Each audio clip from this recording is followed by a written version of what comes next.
Bonjour tout le monde, c'est François Provencher qui vous parle aujourd'hui pour une autre vidéo de Science Connexion.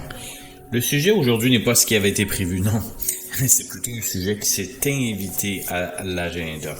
Il s'agit d'un concept relié à l'innovation et aux méthodes de développement agile qui s'appelle en anglais Fail Fast. Il n'y a pas vraiment d'équivalent en français. Le plus proche terme serait échouer rapidement. De mon côté, je préfère utiliser l'expression learn fast ou apprendre rapidement, car c'est de ça qu'il s'agit en réalité.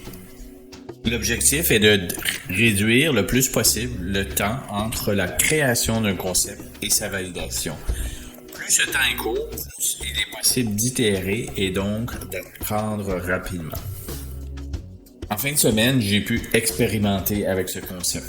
En effet, j'ai essayé d'imprimer une pièce que j'avais conçue avec Blender et qui avait une forme assez complexe avec mon imprimante 3D. Voici le résultat.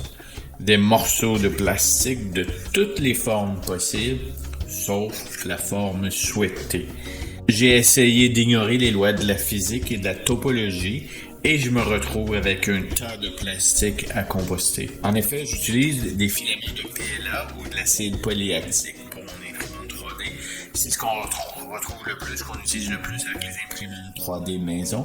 Et c'est un plastique biodégradable qui peut être composté dans un composteur industriel. Toujours est-il que mon build, comme on appelle ça, est un échec total.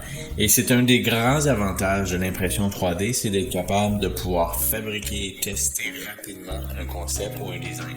Que ce soit pour l'impression 3D ou toute autre chose, c'est la capacité de faire rapidement de nombreuses itérations qui est un atout essentiel pour pouvoir innover.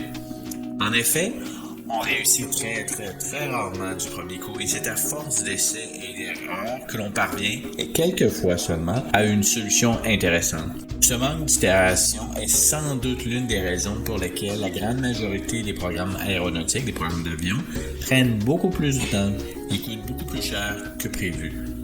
Durant les années 50 et les années 60, il y avait un très grand nombre de compagnies qui développaient un nombre encore plus grand de modèles d'avions.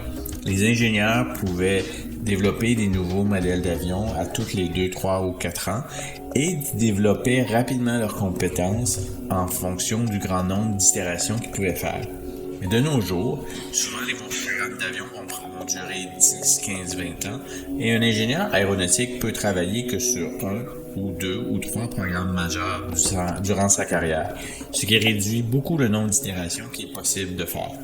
Alors voilà, c'était le concept du jour, le fail fast.